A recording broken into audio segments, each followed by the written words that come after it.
इसीलिए अल्लाह ताला कुरान करीम में कहता है वमा तदरी नफ्सुम बिअय्यि अर्दिन तमूत, तुम कब मरोगे ये तो छोड़ दो, तुम कहां मरोगे ये भी नहीं जानते। तुम अगर चीरूडी की सरजमीन पर रहने वाले हो, इस बात की कोई गारंटी नहीं है कि तुम अपने कब्रिस्तान के अंदर ही दफन किए जाओ। इस बात की कोई गारंटी नहीं है कि मौत का फरिश्ता तुम्हारे गांव में आकर के तुम्हारी रूह को कब्ज करेगा।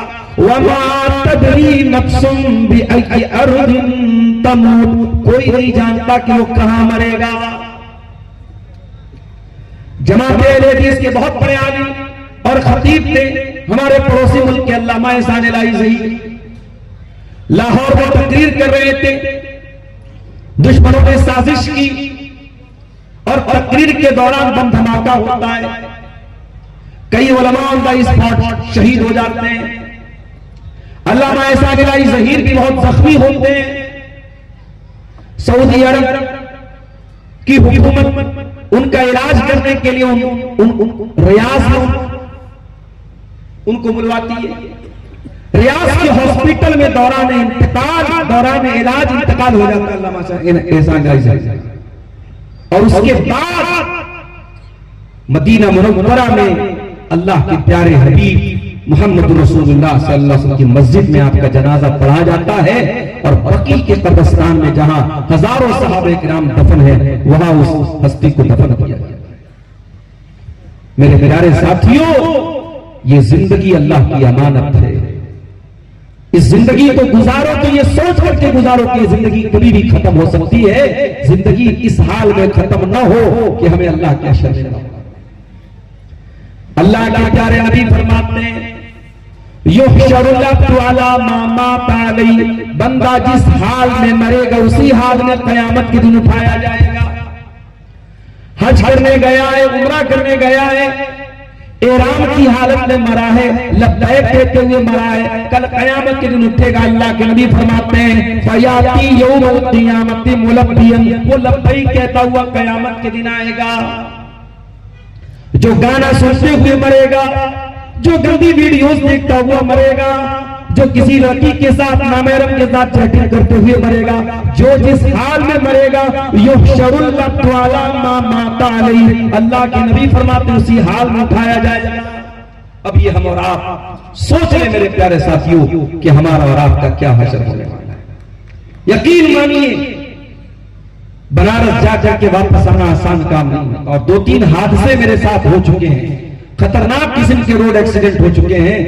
लेकिन सफर और ये भागम भाग वाला सफर ऐसा लगता है जिंदगी का एक हिस्सा हो गया है। नहीं मालूम कि जिंदगी कब तक है। हम अल्लाह से हम सब यही दुआ करें, अल्लाह जितने दिनों की जिंदगी अल्लाह ने हमें दी है, अल्लाह हमें ऐसा काम करने की तौफीक दे जिससे अल्लाह राजी हो। और अल्लाह हम सबको गुनाहों की जिंदगी से और गुनाहों की दुनिया से अल्लाह ताला हम सबको बचने की मेरे प्यारे साथियों तौफीक अता फरमाए। मेरे भाइयों, टाइम बहुत कम है, मुझे 12:30 बजे आपका गांव छोड़ के निकल जाना है, क्योंकि धनबाद से ट्रेन पकड़नी है, सुबह फिर मुझे क्लास करनी है। मुझे मौलाना शमीम साहब ने उन्वान बड़ा प्यारा दिया है, हलाल और हराम। एक मुसलमान जब कोई चीज इस्तेमाल करता है, जब कोई चीज खाता है, तो वो पहले ये तहकीक करता है कि ये हलाल है या हराम। दुनिया के और मजहब वालों के ये सिस्टम नहीं है। वो किसी दुकान पे गए, अगर वो मांसाहार करने वाला है, नॉनवेज खाने वाला है, वो जानवर किस तरीके से ज़बा हुआ था उसको इससे मतलब नहीं, वो बिरयानी खा लेगा। मगर मुसलमान पता करेगा कि साहब ये हलाल है कि नहीं है। हलाल जानवर की बहुत सारे ऐसे मुल्क, अभी नेपाल आप चले जाएं, नेपाल के बाज़ इलाकों में आपको हलाल गोश्त मिलेगा ही नहीं मिलेगा। काठमांडू एक मरतबा में गया तो दूर दूर तक तमाम दुकानों पर शराब और फिर सुअर का गोश्त में बिक रहा है, तो वहां तो मेरी हिम्मत नहीं पड़ी कि मैं किसी दुकान पर कोई नॉनवेज आइटम खा सकता। मुसलमान नहीं खा सकता, इंसान परहेज करता है, मुसलमान परहेज करता है। ये मिजाज अल्लाह ताला ने हमारा और आपका बनाया है। जब हमें इस्लाम की दौलत से अल्लाह ने नवाजा तो हम ये देखते हैं कि क्या हलाल और क्या हराम। इसीलिए अल्लाह ताला सूरह बकरा के अंदर फरमाता है या अय्युहल्लज़ीना आमनू कुलू मिम्मा फिल अर्दि हलालन तय्यिबा, ऐ ईमान वालो जमीन के अंदर जो चीजें पाक हैं, जो चीजें हलाल है, उन्हीं को तुम्हें खाना है। वला तत्तबिउ खुतुवातिश शैतान, और ऐ ईमान वालो हराम चीजें खा करके शैतान के नक्शे कदम पर न चलना, शैतान के रास्ते पर चल करके तुम हराम चीजें न खाना। उलमा ने लिखा इस आयत की तफसीर कि शैतान का पहला जो स्टेप होता है, शैतान का पहला जो जाल होता है जिसमें वो इंसान को फंसाता है, हराम चीज आपके मुंह में डलवाता है, आपके पेट में हराम चीज डलवा करके शैतान पहला हमला करता है। हमारे बाप आदम अलैहिस्सलाम, शैतान ने उनको भी जो गुमराह किया तो बहकाया, इसी अल्लाह ताला की हराम की हुई चीज को उनके मुंह में डलवाया। झूठी कस्में खा करके, झूठे वादे करके, झूठे बहाने करके उसने आदम अलैहिस्सलाम को आमादा कर दिया। और जिस जन्नत के दरख्त के करीब जाने से अल्लाह ने मना किया था, हमारे बाप आदम ने उसको खा लिया। और यहां पर एक गलतफहमी मैं दूर कर दूं आपकी कि हजरत आदम अलैहिस्सलाम, बहुत सारे लोग ये समझते हैं कि उन्होंने जो दरख्त खाया था, जिस दरख्त का फल खाया था, वो अपनी बीवी हव्वा के कहने पर खाया था। ऐसा नहीं। कुरान क्या कहता है, फ़अज़ल्लहुमा शैतान, शैतान ने दोनों को बहकाया। हव्वा को शैतान ने बहकाया और हव्वा ने आदम अलैहिस्सलाम को बहकाया। ये कॉन्सेप्ट सही नहीं है। शैतान ने दोनों को बहकाया और झूठी कस्में दे करके और झूठे वादे करके शैतान ने जिस दरख्त के करीब अल्लाह ने जाने से मना किया था, उससे हमारे बाप आदम और हमारी मां हव्वा ने। तो शैतान का पहला हमला यही होता है, किस तरीके से आपके पेट में वो चीज चली जाए जो हराम। इसीलिए अल्लाह कह रहा है, ऐ ईमान वालों हलाल चीजें खाओ, पाकीज़ा चीजें खाओ। वला तत्तबिउ खुतुवातिश शैतान, और शैतान के नक्शे कदम पर न चलो। और आगे बढ़िए, उसी सूरह बकरा के अंदर अल्लाह फरमाता है, या अय्युहल्लज़ीना आमनू कुलू मिन तय्यिबाति मा रज़क़नाकुम वश्कुरू लिल्लाहि इन कुंतुम इय्याहु ताबुदून। ऐ ईमान वालो अल्लाह की दी हुई चीजों में से हलाल चीजें खाओ और अल्लाह का शुक्रिया अदा करो कि उसने तुमको हलाल चीजें दी है। कुरान का 17वां पारा उठाइए, अल्लाह अपने नबियों से कहता है, या अय्युहर रसूल कुलू मिन अत-तय्यिबात, ऐ मेरे रसूलो तुम पाक चीजों को खाओ, हलाल चीजों को खाओ। जब इंसान हराम खाएगा उसकी दुआएं अल्लाह की बारगाह में कबूल नहीं होगी। मेरे प्यारे साथी, अल्लाह के प्यारे नबी फरमाते, एक आदमी बड़ा लंबा सफर करके आता है, उसके बाल खरा गंदा हो जाते हैं, कपड़े मैले कुचैले हो जाते हैं। इंसान जब सफर करता है, सफर की दुआ जल्दी कबूल होती है। वो सफर करके आया है, बाल खरा गंदा है, कपड़े मैले कुचैले हैं, अल्लाह की बारगाह में दोनों हाथ उठा करके दुआ कर रहा है। वह मतामुहु हराम, लेकिन उसका खाना हराम कमाई का। वह मशरबुहु हराम, उसका पानी हराम कमाई का। वह मलबसुहु हराम, उसका कपड़ा हराम कमाई का। वह गुज़िया बिल हराम, उसकी परवरिश हराम कमाई की। फअन्ना युस्तजाबु लिज़ालिक, अल्लाह के नबी फरमाते उसकी दुआ कहां से कबूल होगी। हमारी दुआएं कबूल नहीं हो रही आज, पूरी दुनिया में जलील हो रहे हैं।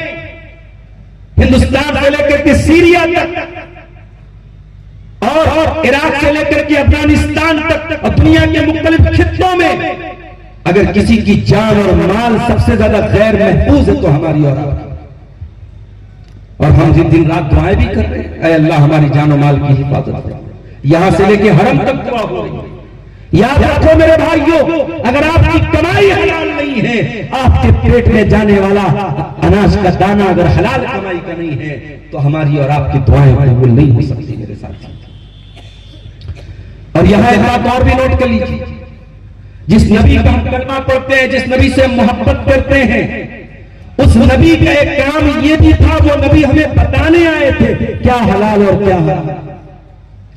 अल्लाह ने फरमाया सूरह आराफ के अंदर, अल्लज़ीना यत्तबिऊन अर्रसूल अन्नबिय्यल उम्मिय्यल्लज़ी यजिदूनहु मक्तूबन इंदहुम फित-तौराति वल इंजील। ओ लोगों, मेरा आखिरी नबी वो नबी है जिस नबी का जिक्र तुमको तौरात में भी मिलेगा और इंजील में भी मिलेगा। और एक कदम आगे बढ़कर के अगर मैं ये कहूं कि हमारे हिंदू भाइयों की किताबों में भी उस नबी का जिक्र है तो गलत नहीं होगा, ये अलग बात है। जिस तरीके से तौरात और इंजील में बहुत सारी तहरीफात हुई है, हमारे बहुत सारे गैर मुस्लिम भाई, हिंदू भाई वो नहीं मानते, मानने को तैयार नहीं है। वो वेदों के मंत्रों का गलत माना और मतलब बताते हैं जिसमें अल्लाह के नबी का नाम आया है, मगर जो उसमें समझदार किस्म के लोग हैं वो मानते हैं कि नहीं, मोहम्मद साहब का जिक्र तो हमारी किताबों में आया है, ऋग्वेद में भी आया है और इसी तरीके से जो है कल की कुरान में भी आया है और दीगर मजहबी किताबों में उस आखिरी नबी का जिक्र आया है। वो मानते हैं, बहुत से हिंदू मानते हैं लेकिन बहुत से नहीं मानते। कुरान कह रहा है उस नबी का जिक्र आखिरी नबी का जिक्र अल्लाह की दूसरी किताबों में भी है। यजिदूनहु मक्तूबन इंदहुम फित-तौराति वल इंजील। उस नबी का जिक्र तुमको तौरात में भी मिलेगा और इंजील में भी मिलेगा। यअमुरुहुम बिल मारूफ, वो नबी तुमको नेकियों का हुक्म देते हैं। वयनहाहुम अनिल मुनकर, तुमको बुराइयों से रोकते हैं। वयुहिल्लु लहुमुत तय्यिबात, और तुम्हारे लिए पाक चीजों को हलाल करते हैं। वयुहर्रिमु अलैहिमुल खबाइस, और गंदी चीजों को तुम्हारे लिए हराम करते हैं। अल्लाह अकबर। उस नबी ने जिन चीजों को हलाल करार दिया है वो पाक है। ऐसा नहीं हो सकता कि आप कोई किसी ऐसे जानवर का गोश्त खाते हो जो नापाक, और ऐसा भी नहीं हो सकता कि कोई जानवर वो नापाक हो और हमारी शरीयत ने उसको हलाल कर दिया। जितनी चीजों को नबी ने हलाल किया है, अल्लाह ने हलाल किया है, वो पाक है, और जितनी चीजों को हराम किया है वो। सूअर का जिक्र आता है तो हमारे नफ्स के अंदर, हमारे जहन के अंदर कराहियत का एहसास पैदा होता है। हालांकि ऐसा नहीं, यूरोप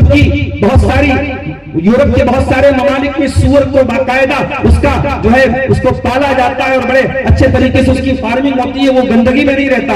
मगर सूअर का नाम आप सुनते हैं तो एक किस्म की कराहियत पैदा हो जाती है। ये अल्लाह ताला ने हमारे दिलों में डाली है। मेरे साथ हम सूअर को हराम मानते हैं तो सूअर बिल्कुल साफ सुथरा होगा तब भी हमको नापाक ही लगेगा, इसलिए कि अल्लाह ने उसको नापाक।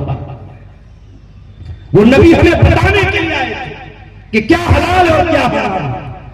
अगर उस नबी का कलमा पाने के बावजूद, उस नबी से मोहब्बत का दावा करने के बावजूद अगर हमें इस बात की परवाह नहीं है हमारे घर में आने वाला पैसा हलाल का है या हराम का है, हमारा बेटा किस तरीके से पैसा कमा रहा है, ये बिल्डिंगें कैसे बन रही हैं, ये बड़ा कारोबार कैसे फैला है, अगर हमें इस बात की परवाह नहीं है तो हमें चुल्लू पर पानी में डूब जाना चाहिए। वो नबी बताने आए थे कि क्या हलाल और क्या। उस नबी ने तो यहां तक फरमाया, अल हलालु बय्यिनुन वल हरामु बय्यिनुन व बैनहुमा उमूरुन मुश्तबिहात। हलाल बिल्कुल क्लियर है, हराम बिल्कुल क्लियर है, और हलाल और हराम के बीच में कुछ चीजें ऐसी हैं जो डाउट वाली है, जो शक वाली है। अल्लाह के नबी फरमाते हैं कि जो उन शक वाली चीजों से बच गया फक़द इस्तबरा लिदीनिही व इर्ज़िही, उसने अपने दीन को बचा लिया, अपनी आबरू को बचा लिया। और जो उन चीजों में पड़ गया तो समझो वो उस इंसान की तरह है जो किसी दूसरे की सरहद के पास अपने जानवरों को चरा रहा हो। भाई आप अपनी बकरियों को चराने लेके जाएं और पड़ोसी के खेत के पास जहां उसकी खेत की मुंडेर है, जहां उसके खेत की बॉर्डर शुरू होती है, वहां ले जाके चराएंगे तो आपकी बकरियां पड़ोसी के खेत में जाकर के चरने लगेंगी, आप रोक नहीं पाएंगे। अगर आप हराम से बचते हैं लेकिन डाउट वाली चीजों से नहीं बचते हैं तो इस बात का डर है कि आज आप डाउट वाली चीजों से नहीं बच रहे हैं, कल आप हराम से भी नहीं बचेंगे। आज डाउट वाली चीजों का क्या कहना मेरे साथ। मुसलमान खुल्लम खुल्ला सूद खा रहा है, मुसलमान खुल्लम खुल्ला ब्याज का पैसा खा रहा है, मुसलमान के घर में एटीएम चोरी का पैसा आ रहा है, मुसलमान के घर में रिश्वत का पैसा आ रहा है, मुसलमान के घर में सूद और ब्याज का पैसा आ रहा है। वो शरीयत जो इंसानियत सिखाती है, वो शरीयत जो हमें और आपको तालीम देती है, अगर आपका कोई मुसलमान भाई जरूरतमंद है और आपसे कर्ज मांगता है तो शरीयत कहती है कि कर्ज के ऊपर कभी मुनाफा मत कमाना, बिजनेस करके मुनाफा कमा लेना, तिजारत करके मुनाफा कमा लेना, किराए पर कोई चीज देके मुनाफा कमा लेना, मगर किसी को कर्ज दे करके मुनाफा मत कमाना। जिस नबी ने हमें ये सबक सिखाया था, आज मुसलमान अपने दूसरे गरीब मुसलमान की मजबूरी का फायदा उठा करके उसे सूद और ब्याज पर पैसा देता है। मुझे याद है बिहार में दरभंगा से एक भाई का फोन आया था, उसकी बहन बहुत बीमार थी, कोई दिमागी प्रॉब्लम थी, पटना के किसी हॉस्पिटल में इलाज चल रहा था, बहुत महंगा इलाज चल रहा था, वो बेचारा सूरत में रहता था, गरीब मजदूर लड़का था। उसने मुझे फोन करके रोते हुए कहा था, मौलाना मेरे गांव में पैसे वाले लोग हैं मगर वो मुझे ब्याज पर कर्जा दे रहे हैं। सुन करके सीना छल्ली हो गया कि आज मुसलमान कहां पहुंच गया है, अपने दूसरे मुसलमान भाई की मजबूरी का नाजायज फायदा उठा करके उसे ब्याज पर कर्जा दे रहा है।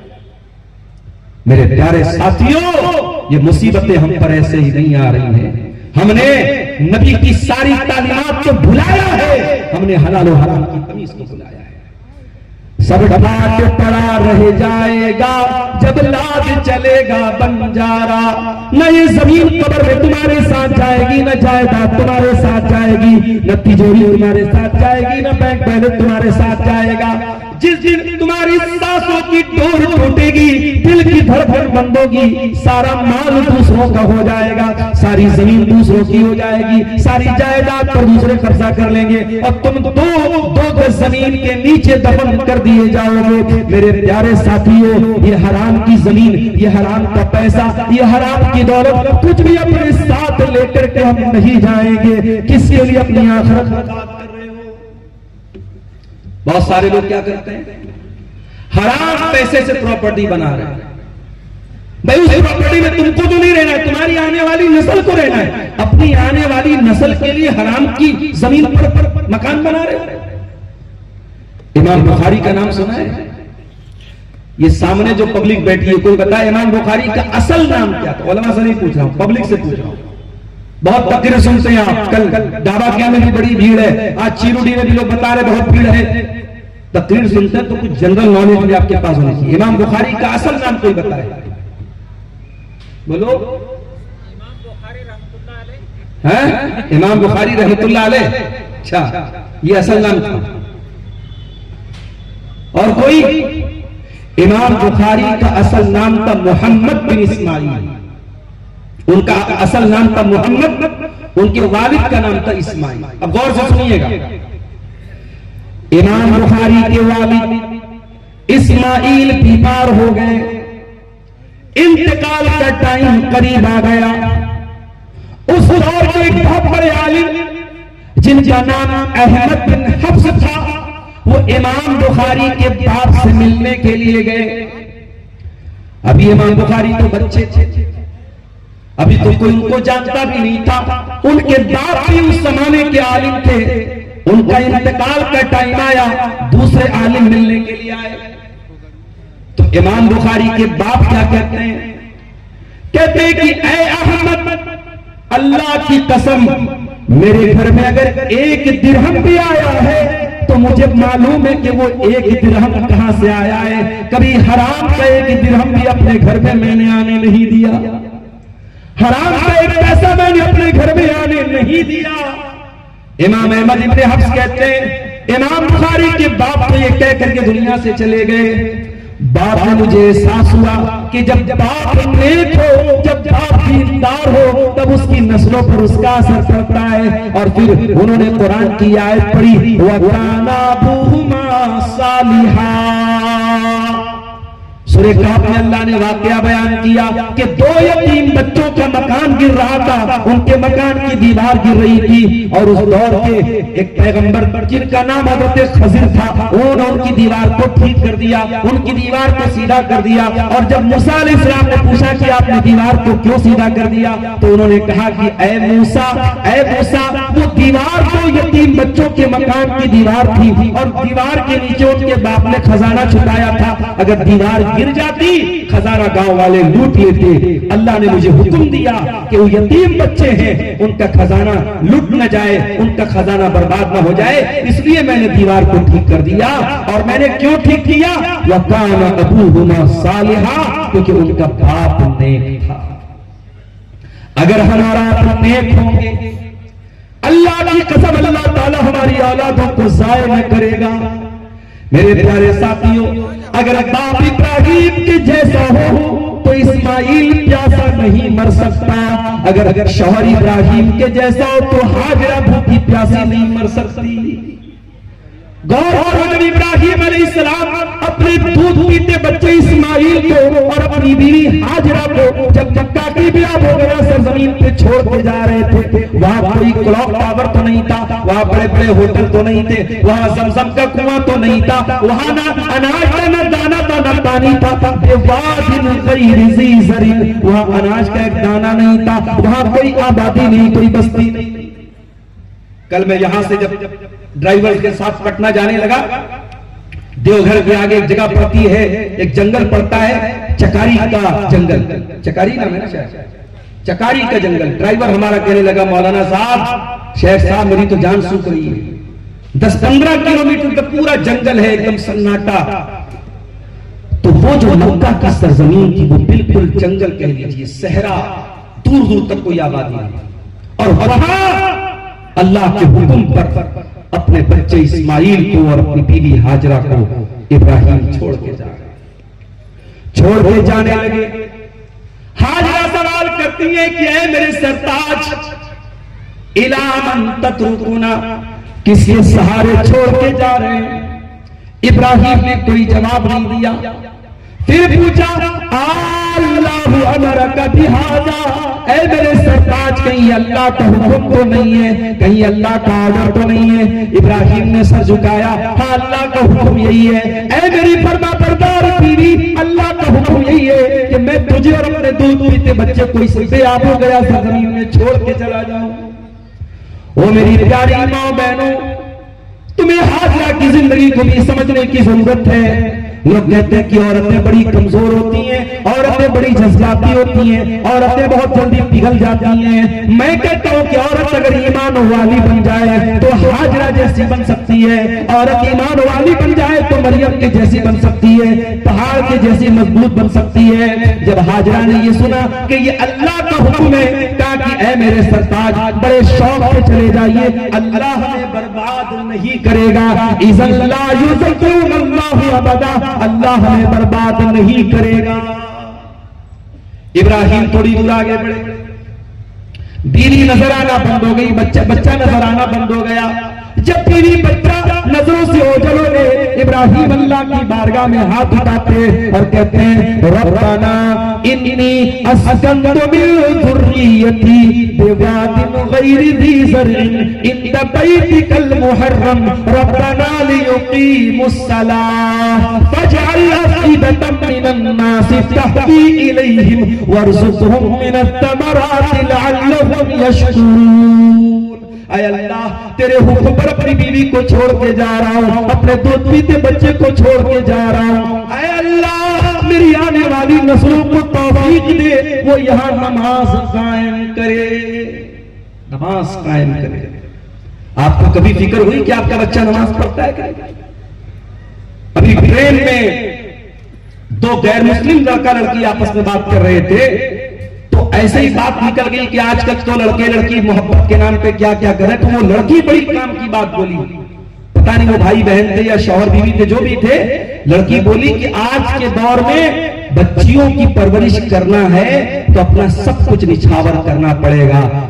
सिर्फ यानी तरबियत अगर करना है, बच्चियों को पालना है, तो ये नहीं कि बस थोड़ा बहुत टाइम, आपको अपनी पूरी जिंदगी को निछावर करना पड़ेगा, तब आप बच्चों को पाल सकते हैं। आज के मेरे प्यारे साथियों, औलाद की तरबियत आसान काम नहीं, और खास तौर से इस दौर में, जिस दौर में आपके बच्चों के ईमान और अकीदे को बर्बाद करने की बड़ी साजिशें चल रही हैं। अरे इससे बढ़ के क्या फितना होगा, और इससे बढ़ के क्या साजिश होगी कि आपकी जवान लड़कियों को मुर्तद कर दिया जाए, उनसे ईमान की दौलत को छीन लिया जाए, उन्हें काफिर बना दिया जाए, उन्हें इस्लाम से निकाल दिया जाए। इससे बढ़कर के मुसीबत और फितना क्या हो सकता है?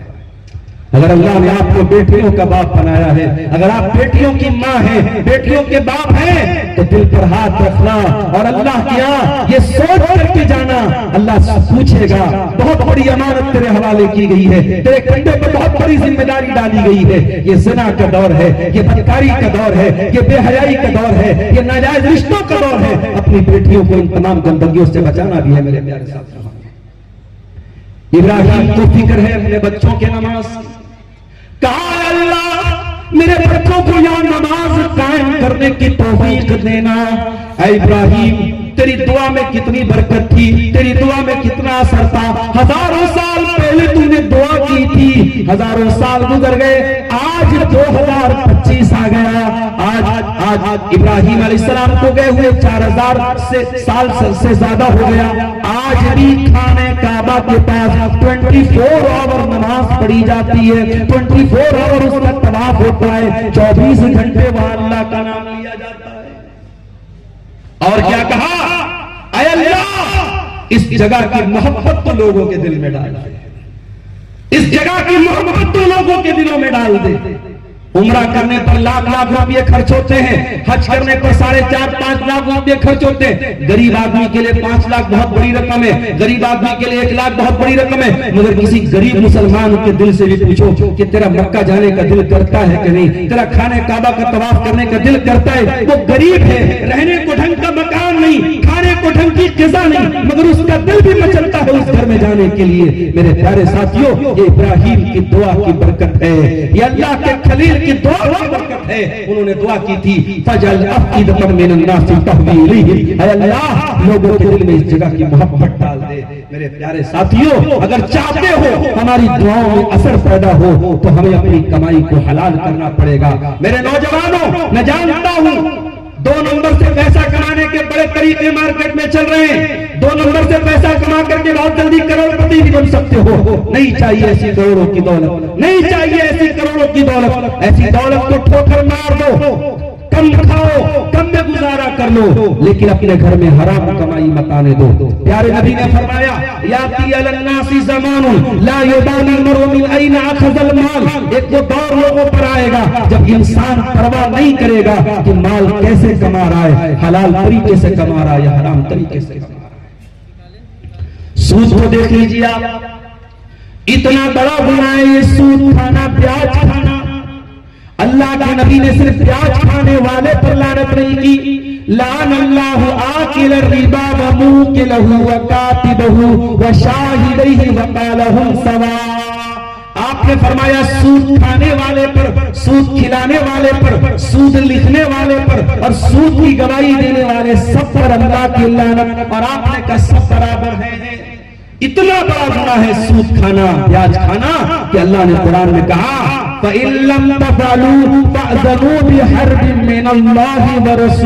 अगर तुम सूद और ब्याज खाना नहीं छोड़ोगे तो अल्लाह से जंग करने के लिए तैयार हो जाओ, रसूल से जंग करने के लिए तैयार हो जाओ। गोया जो ब्याज खा रहा है, जो सूद खा रहा है, वो अल्लाह से जंग कर रहा है। अरे है किसकी औकात, है किसकी मजाक जो अल्लाह से जंग करे? इसका मतलब कि वो अल्लाह को नाराज कर रहा है, अल्लाह के गुस्से को दावत दे।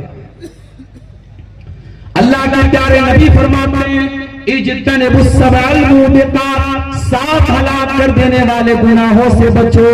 अल इशराकु बिल्लाह, अल्लाह के साथ शिर्क करना, वस्सिहर, जादू करना, व कत्लुन नफ्स, और किसी बेगुनाह को कत्ल करना, व अकुलुर रिबा, और सूद खाना। 7 बड़े बड़े गुनाहों में अल्लाह के नबी ने सूद का भी जिक्र किया है। अगर सूद की कोई शक्ल हमारे समाज में प्रचलित है, राइज है और हम और आप उसमें इन्वॉल्व हैं, मेरे प्यारे साथियों, इससे पहले कि मौत आ जाए तौबा कर लें। और अब तक जो हमने सूद खाया है उसको तो तौबा के जरिए माफ हो जाएगा, लेकिन अगर किसी से हमें सूद वसूलना है उसको माफ कर दें और अल्लाह से सच्ची तौबा करके यही श्रेष्ठ तौबा। हराम कमाई की एक और शक्ल हमारे यहां चल रही है, जुआ, सट्टा। पहले तो ताश के जरिए जुआ खेला जाता था, तो ऑनलाइन खेला जा रहा है। कितने ऐप चल रहे हैं जिसमें पैसा लगाओ डबल हो जाएगा पैसा। ये पैसा डबल करने वाली जितनी स्कीमें हैं, रातों रात अमीर बनाने वाली जितनी स्कीमें, सब फ्रॉड है, सब जुआ है, सब सट्टा है। और याद रखो, ये जुआ इतना खतरनाक गुनाह है कि अल्लाह कुरान में जब शराब का जिक्र करता है तो शराब के साथ जुआ का जिक्र करता है। इन्नमल खम्रु वल मैसिरु वल अंसाबु वल अज़लामु रिजसुम मिन अमलिश शैतान।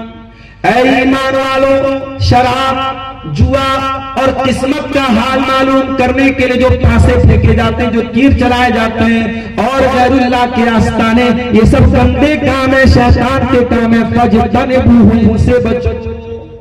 कभी आपने गौर किया कि अल्लाह ने जुए के साथ शराब को क्यों जिक्र किया? उलमा ने लिखा है, जिस तरीके से शराब में एक नशा होता है वैसे ही जुए के अंदर भी एक नशा होता है। और जिस तरीके से शराब के नशे में इंसान पागल हो जाता है, जुए के नशे में भी पागल हो जाता है। हमारे बनारस के करीब में मऊ एक जगह है, मशहूर जगह है मऊ।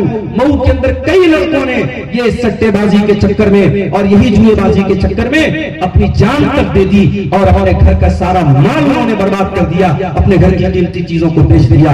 मेरे प्यारे साथियों, ये जुआ, ये हराम कमाई का बहुत बड़ा जरिया बनता चला जा रहा है। इससे हमें और आपको अपने आप को बचाना है। और आगे बढ़िए, हराम कमाई का एक और जरिया बेईमानी करना, खयानत करना, किसी को फ्रॉड करके पैसा कमाना।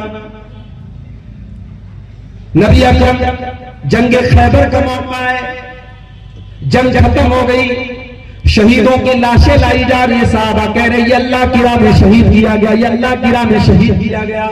साहबे किराम शुहदा की लाशों को इकट्ठा कर रहे हैं। उन्हीं शहीदों में एक इंसान है, अल्लाह के नबी ने कहा इसको शहीद मत कहो, ये शहीद नहीं है। साहबा ने कहा अल्लाह के नबी ये भी तो मरा है, ये भी तो जंग के मैदान में लड़ते हुए मरा है।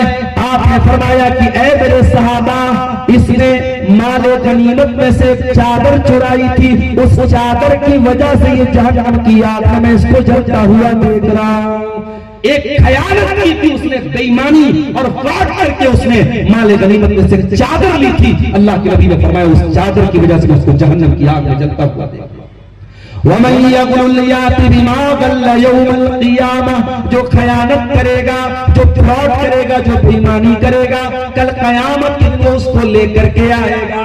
किसी की बकरी चुराई है, अल्लाह के नबी फरमाते वो बकरी उसके सर पे चढ़ी होगी, उसकी गर्दन पे चढ़ी होगी और बकरी आवाज लगाएगी। अगर उसने ऊंट चुराया है तो ऊंट उसकी गर्दन पे खड़ा होकर के ऊंट आवाज निकालेगा। जिस चीज को उसने चुराया है और फ्रॉड किया है वो चीज उसकी गर्दन पे चढ़ करके आवाज देगी। खयानत की जितनी शक्लें हैं मेरे प्यारे साथियों वो हराम है। और आगे बढ़िए, हराम कमाई का एक और जरिया हमारे समाज में राइज है, दूसरे की जमीन पर नाजायज कब्जा कर लेना या वरासत में किसी का हक मार लेना, अपने भाई का हक मार लेना, अपनी बहन का हक मार लेना। याद रखो मेरे प्यारे साथियों, अल्लाह के नबी फरमाते मन ज़लम क़ीद शिब्रिन तुक़्ता मिन सभी अर्दीन यौमल क़ियामा, जो एक बालिश्त जमीन भी किसी की नाजायज हड़पेगा, कयामत के दिन एक बालिश्त जमीन हड़पने वाले के गर्दन में 7 जमीनों का पत्थर डाला जाएगा। आज तो अदालतों के जरिए, वकीलों के जरिए आपका हक नहीं है, आप अपना हक बना लीजिए। कचेरी में चले जाओ, मुसलमानों के केस सबसे ज्यादा मिलेंगे। सबसे ज्यादा भाई भाई के खिलाफ केस कर रहा है, बेटा बाप के खिलाफ केस कर रहा है, बहन भाई के खिलाफ केस कर रही है। कचेरियों में हमारे केस आपको ज्यादा मिलेंगे। अल्लाह के प्यारे नबी फरमाते हैं मेरे पास 2 लोग आते हैं, अपना अपना मुकदमा लेकर और मैं किसी एक के पक्ष में फैसला कर देता हूं, एक के खिलाफ फैसला कर देता हूं, हो सकता है लअल्ला बादकुम अलहन मिन बाद, हो सकता है कि किसी की बातों में बड़ी चिकनी चिकनी बातें करता हो और उसकी बातों को सुन करके मैं प्रभावित हो जाऊं, मुतासिर हो जाऊं और उसके हक में फैसला कर दूं, जबकि जमीन उसकी नहीं थी, हक उसका नहीं था, ना उसके हक में फैसला कर दूं। ओ लोगों, कान खोल करके सुन लो, अगर हक नहीं था और मैंने कर दिया उसके हक में फैसला, तो ये न समझे कि मैं जमीन दे रहा हूं, इन्नमा अक़तौलहु क़ितअतम मिनन नार, मैं जहन्नम का एक टुकड़ा दे रहा हूं, मैं जमीन का टुकड़ा नहीं दे रहा हूं। मेरे प्यारे साथियों, आज कितने मुसलमान हैं अपने पड़ोसी की जमीन पर नाजायज कब्जा, अपने भाई की जमीन पे नाजायज कब्जा, अपनी बहन की जमीन पे नाजायज कब्जा करके बैठे। और बड़े बड़े मुसलमान, बड़े बड़े मुसलमान, चेहरे पर शरई दाढ़ी, माथे पर सज्जे का निशान, नमाज पूरी सुन्नत के मुताबिक पढ़ते हैं और बड़े बड़े तकवा शिआर हैं, मगर वरासत में अपनी बहन बेटियों का हक मार के बैठे हैं। माफ करना मेरे प्यारे साथियों, वरासत का कानून अल्लाह का बनाया हुआ कानून है और वरासत के जो नियम और कायदे हैं, बड़ी जिम्मेदारी के साथ बात कह रहा हूं कि उलमा के दरमियान उसमें इख्तिलाफ ना के बराबर, और मसाइल में तो इख्तिलाफ मिलेगा, वरासत में इख्तिलाफ ना के बराबर है। क्यों? अल्लाह ने कुरान में मेंशन कर दिया, बीवी का कितना हक है, शौहर का कितना हक है, बहन का कितना हक है, बाप का कितना है, माँ का कितना है, औलाद को कितना मिलेगा, पूरा अल्लाह ने बयान कर दिया कुरान में। और सिर्फ 3 आयतों में अल्लाह ताला ने पूरा वरासत का मसला बयान कर दिया। और जब वरासत का मसला अल्लाह ने बयान किया तो आगे वजाहत कर दी, तिल्का हुदूदुल्लाह, मैं ये जो कानून बयान कर रहा हूं मेरे बंदो, ये अल्लाह की हुदूद है, ये अल्लाह का बनाया हुआ कानून है। वमन यासिल्लाह व रसूलहु व यतअद्दा हुदूदहु, जो अल्लाह की नाफरमानी करेगा, जो रसूल की नाफरमानी करेगा, जो अल्लाह के कानून को तोड़ेगा, युदखिलहु नारन खालिदन फीहा, अल्लाह उसको हमेशा हमेशा के लिए जहन्नम में डाल देगा। जहन्नम की वईद सुनाई अल्लाह ने कुरान में उसके लिए जो वरासत के कानून को तोड़े।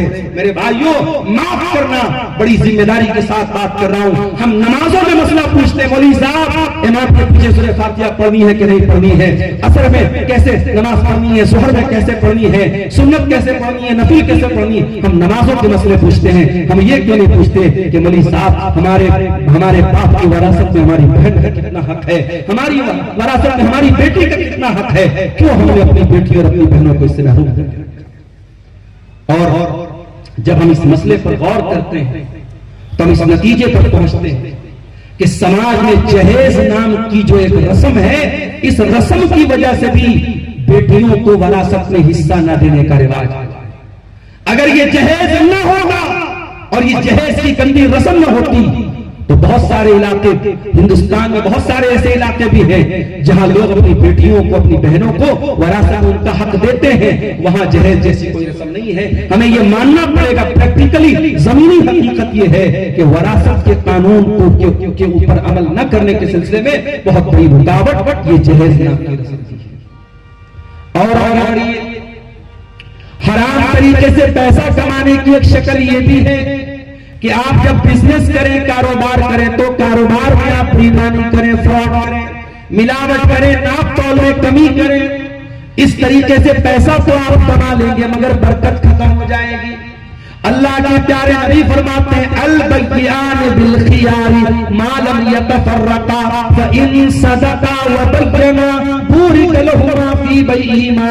अगर खरीदने वाला, बेचने वाला दोनों सच्चाई से काम ले, ईमानदारी से काम ले, अल्लाह उनके कारोबार में बरकत देगा। व इन कज़बा व कतमा, और अगर दोनों झूठ बोलेंगे और छुपाएंगे, मुहिबत बरकत बैहिमा, उनके कारोबार की बरकत छीन ली जाएगी। हमारे यहाँ बनारस में साड़ी का कारोबार होता है। साड़ी में बहुत सारी साड़ियां ऐसी होती हैं जो डिफेक्टिव होती हैं, तो कुछ लोग क्या करते हैं कि उन डिफेक्टिव साड़ियों को भी असल साड़ी के दाम में बेच देते हैं। कोई नया कस्टमर आया, भोला भाला कस्टमर आया, उसको जो 500 रुपए की साड़ी है 5000 में बेच देते हैं। अब जाहिर है कस्टमर को जब बाद में मालूम होगा कि आपने उसके साथ धोखा किया है, तो उसको सिर्फ यही नहीं लगेगा कि मेरा पैसे का नुकसान हुआ है, उसको ये लगेगा कि मुसलमान ने मेरे साथ धोखा किया। जो कारोबार करते हैं, मेरा वक्त खत्म हो रहा है, आखिरी चंद मिनट है, अपने उन कारोबारी भाइयों को पैगाम देना चाहता हूं। पैसा तो बहुत कमाया होगा मेरे साथियों, आपने कारोबार ऐसा करो, बिजनेस ऐसा करो कि पैसे के साथ साथ इंसान कमाओ, और देखो कि आपने इंसान कितने कमाए हैं, आपने अपने बिजनेस में कितने लोगों को कमाया है, कितने ताल्लुकात आपने अपनी ईमानदारी की बुनियाद पर कायम किए हैं। मेरे अजीज, अल्लाह के नबी मदीना के मार्केट में जाते हैं, एक सहाबी अनाज बेच रहे थे, जौ बेच रहे थे। अल्लाह के प्यारे नबी ने जौ के अंदर हाथ डाला, अंदर का जौ फीका हुआ नजर आया। आपने साहबी से पूछा कि ऐ मेरे साहबी, ये जौ फीका हुआ क्यों है? कहा अल्लाह की नबी, बारिश हो गई थी इसलिए ये जौ भीग गया था, और जो भीगा हुआ जौ था मैंने अंदर कर लिया और सूखा वाला ऊपर कर लिया। आपने फरमाया कि जब ये जौ भीग गया था तो तुमने उसको अंदर क्यों कर लिया, तुमने ऊपर क्यों नहीं किया? ऐ मेरे साहबी, कान खोल करके सुन लो, मन गशना फलैसा मिन्ना, जो हमको धोखा दे वो हम में से नहीं है। धोखा देने वाला मुसलमान नहीं हो सकता मेरे साथ। इमाम अब्दुल्लाह इब्न मुबारक बहुत बड़े मुहद्दिस गुजरे हैं, उनके बाप मुबारक का वाकया सुन लो। चिरुड़ी वालों, ये ईमानदारी हमारी कौम की पहचान थी। आज पूरे भारत में दूसरों का नाम लिया जाता है कि साहब मारवाड़ी बहुत बड़े कारोबारी होते हैं, गुजराती बहुत बड़े कारोबारी होते हैं, जैनी बहुत बड़े कारोबारी होते हैं। किसी दौर में मुसलमान के कारोबार की तारीफ की थी। अब्दुल्लाह बिन मुबारक के वालिद मुबारक का वाकया सुन लो। वो एक आदमी के बाग में काम करते थे, सेब का बाग था, गालिबन सेब का बाग था। मालिक ने उनको मालिक के तौर पर रखा था, निगरानी के तौर पर रखा था। एक मालिक टहलता हुआ आया, उसने कहा मुबारक जल्दी से जाओ और पेड़ में से कुछ मीठे मीठे सेब तोड़ के लेके चले आओ। हजरत मुबारक जाते हैं और सेब तोड़ के लाते। मालिक जब सेब को खाता है तो सारे सेब कड़वे कसैले निकलते हैं, कोई भी मीठा नहीं निकलता, सब कच्चे निकलते हैं। कहा कि ऐ मुबारक, इतने दिनों से तुम इस बागीचे के माली हो, तुम्हें इतना नहीं मालूम कि कौन सा सेब मीठा है? तुम मेरे पास ऐसा सेब लेके आए हो जो बेलज्जत है, जिसके अंदर मिठास नहीं है, तुमको इतना भी नहीं मालूम? तो हजरत मुबारक ने कहा कि ऐ मालिक, आपने मुझे इस बाग की हिफाजत के लिए रखा है, मुझे सेब तोड़ करके खाने के लिए नहीं रखा है। आज तक मैंने इस बागीचे का कोई सेब कभी तोड़ के नहीं खाया।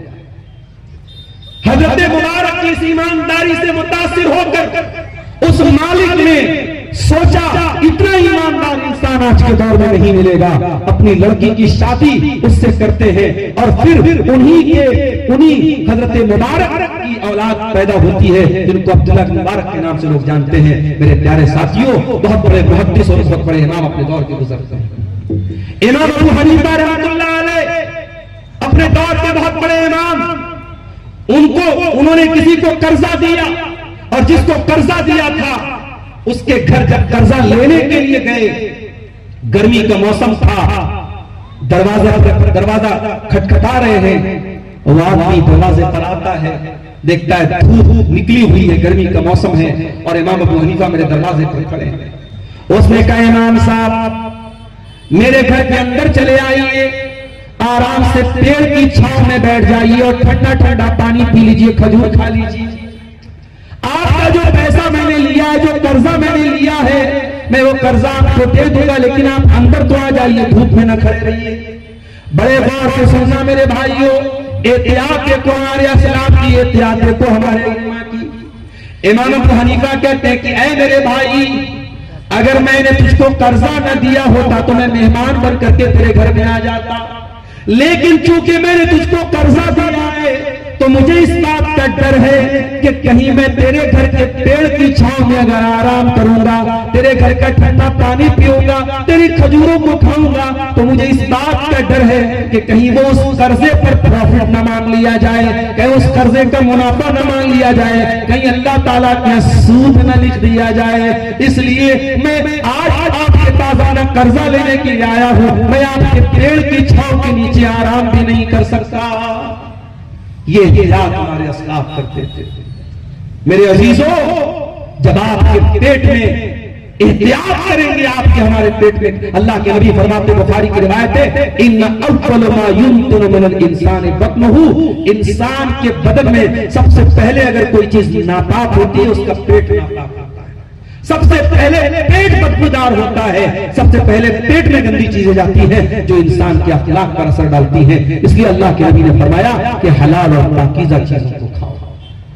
मेरे अजीजों, मेरे नौजवान साथियों, हलाल की कमाई मेरे नबी को बहुत पसंद थी। मेरे नबी ने तारीफ की है हलाल खाने वालों की। और जो नबी के दौर में अगर कोई मांगता था, अल्लाह के नबी ने फरमाया कि अगर कोई इंसान वो जरूरतमंद नहीं और दूसरों के सामने हाथ फैलाता है तो कयामत के दिन वो इस हाल में आएगा कि उसके चेहरे पर गोश्त नहीं होगा, उसके चेहरे का गोश्त छीन लिया जाएगा, बेरोना उसका चेहरा होगा जो जरूरतमंद नहीं है फिर भी लोगों के सामने हाथ फैलाता है। मेरे नबी ने गदागरी की तालीम नहीं दी, मेरे नबी ने लोगों के सामने हाथ फैलाने की तालीम नहीं दी, मेरे नबी ने हाथ से काम करने की तालीम दी है। मेरे प्यारे नौजवान साथियों, अपने दस्तों बाजू पर भरोसा करो, अल्लाह की जात पर तवक्कुल करके मेहनत और कारोबार में अपना दिमाग लगाओ, हलाल चीजों में अपना दिमाग लगाओ, इंशाअल्लाह हलाल में बहुत बरकत है। मैं एक आखिरी बात बयान करके बात खत्म कर रहा हूँ। सहाबा किराम में एक नाम हमको मिलता है, हजरत अब्दुर्रहमान बिन औफ रज़ी अल्लाह तआला अन्हु का। अब्दुर्रहमान बिन औफ कौन है? मेरी माए बहनें जरा सुने। अब्दुर्रहमान बिन औफ वो सहाबी हैं, ये बिजनेस करते थे और मक्का से जब मदीना आए खाली हाथ आए। अल्लाह के नबी ने क्या भाईचारा कराया हजरत साद बिन रबी के साथ। साद बिन रबी को ऑफर करते हैं कि अब्दुर्रहमान, मेरी 4 बीवियां हैं, तुम किसी एक को पसंद कर लो, मैं तलाक दे देता हूं, तो निकाह कर लेना उसके साथ इद्दत के बाद। और मेरे पास इतनी जमीन है, जायदाद है, बंटवारा कर लेता हूं, आधा तुम ले लो आधा मैं ले लेता हूं। आज इंसान अपने सगे भाई को उसका हिस्सा देने को तैयार नहीं है, या कोई रिश्ता नहीं है। नबी की जबान पर नबी ने बस जबान से कह दिया, उस रिश्ते को इतनी अहमियत दी जा रही है। कह रहे हैं अब्दुर्रहमान अपनी जमीन आधी देने को तैयार हूं, अपना मकान आधा देने को तैयार हूं। हज़रत अब्दुर्रहमान बिन औफ खुददार इंसान थे। कहा है मेरे भाई साद बिन रबी, अल्लाह तेरे माल में बरकत दे, तेरे परिवार में बरकत दे, मुझे तेरी बीवी से शादी नहीं करना, न मुझे तेरा माल चाहिए, न मुझे तेरा घर चाहिए, मैं तो बिजनेसमैन आदमी, मुझे मार्केट का पता बता दे, मार्केट का पता बता दे। मार्केट में जाते हैं और पनीर का और घी का कारोबार अब्दुर्रहमान बिन औफ शुरू करते हैं और कुछ ही दिनों के बाद वो शादी कर लेते हैं। और जब अल्लाह के नबी से मुलाकात होती है तो उस जमाने में शादी के मौके पर औरतें कोई खुशबू लगाती थी जो जर्द रंग की खुशबू होती थी, तो उनके कपड़े पर जर्द रंग की खुशबू का जब निशान देखा अल्लाह के नबी ने, तो अल्लाह के नबी ने पूछा कि अब्दुर्रहमान क्या तुमने शादी कर ली? कहा कि हाँ अल्लाह के नबी मैंने शादी कर ली। आज हमारा नौजवान जब शादी करता है तो लोग पूछते हैं जहेज में क्या मिला, 4 व्हीलर मिली कि 2 व्हीलर मिली कि कैश मिला, क्या मिला? नबी ने पूछा कि अब्दुर्रहमान तुमने बीवी को मेहर में क्या दिया है? और अभी हमारे बनारस में भी अंसारी बिरादरी के लोग रहते हैं। अंसारी बिरादरी का पूरा एक वहां पे एक तंजीम है, उसने ये तय किया है बनारस में कि कोई बारात नहीं ली जाएगी, कोई जहेज नहीं लिया जाएगा, सिंपल तरीके से शादी की जाएगी, सिर्फ एक तरीके का खाना रखा जाएगा। अभी ये कानून बना था, एक हफ्ते के बाद एक वीडियो वायरल हुआ, बनारस के एक बड़े जिम्मेदार घराने में शादी नहीं, शादी के पहले जो इंगेजमेंट होती है, मंगनी की रस्म, एक बहुत बड़े होटल में करोड़पति परिवार था, मंगनी की रस्म हुई और बाकायदा म्यूजिक बज रहा है और फिल्मी अंदाज में जिस तरीके से हीरो और हीरोइन की एंगेजमेंट होती है उनकी एंगेजमेंट हुई। और वो जो घराना है वो बनारस का मुसलमान घराना, अंसारी घराना, और जिन लोगों ने ये सारा कानून बनाया था उन लोगों से उनकी रिश्तेदारी भी थी। अब लोग उस वीडियो को वायरल कर रहे हैं और लोग कह रहे हैं कि भाई ये क्या आपने कानून बनाया जब आप इस पर खुद अमल नहीं कर रहे। तो मेरे भाइयों, कानून बनाने से काम नहीं चलेगा, कानून पर अमल करना पड़ेगा। सहाबा किराम ने कानून पर अमल किया, उनके यहाँ कोई जहेज नहीं था, कोई बारात नहीं थी, कोई मंगनी नहीं थी, उनके यहाँ शादी बहुत आसानी से हो जाती थी। नबी ने पूछा अब्दुर्रहमान बीवी को तुमने मेहर में क्या दिया? कहा अल्लाह के नबी सोने की खजूर की गुठली के बराबर सोना दिया है। खजूर की गुठली के बराबर सोना दिया है। चंद दिनों के कारोबार से इतनी बरकत उनको ही बीवी को सोना देते हैं मेहर में, और बाद में इतनी बरकत उनके कारोबार में होती है कि मदीना के करोड़पति लोगों में उनका शुमार होता है। और अब्दुर्रहमान नौफ खुद कहते हैं, मैं पत्थर भी उठाता हूं तो इस उम्मीद में उठाता हूं कि उसके नीचे मुझे सोना मिलेगा। तो मेरे अजीजों, सहाबे किराम में अगर फटा पुराना कपड़ा पहनने वाले लोग हैं तो सहाबे किराम में करोड़पति लोग भी हैं। इसलिए खूब पैसा कमाओ, खूब दौलत कमाओ। इस्लाम में दौलत कमाना मना नहीं है। ये मदरसे चलेंगे आपकी दौलत से, ये मस्जिदें बनेंगी आपकी दौलत से, ये दावती काम होंगे आपकी दौलत से। दौलत कमाना बुरा नहीं, पैसा कमाना बुरा नहीं, मगर हलाल और जायज तरीके से पैसा कमाओ। हराम का पैसा अपने घर में आने मत दो, वरना हमारी नमाजें, हमारी इबादतें हमारे मुंह पर मार दी जाएंगी। हलाल और हराम के मौजू पर ये चंद बातें जल्दी जल्दी में आपके सामने रखी हैं। अल्लाह से हम दुआ करते हैं रब्बुल आलमीन हमें अपनी कमाई के सिलसिले में एहतियात करने की तौफीक अता फरमा। रब्बुल आलमीन इतना हलाल तू दे दे कि हमें हराम की जरूरत न पड़े। अल्लाहुम्मा क़िना बिहलालिक अन हरामिक, ऐ अल्लाह हमें हराम से बेनियाज कर दे, और ऐ अल्लाह हमें अपने दर का भिखारी बना, किसी और के दर का भिखारी मत बना। आमीन। व आखिर दावाना अनिल हम्दुलिल्लाहि रब्बिल आलमीन। अस्सलामु अलैकुम व रहमतुल्लाह।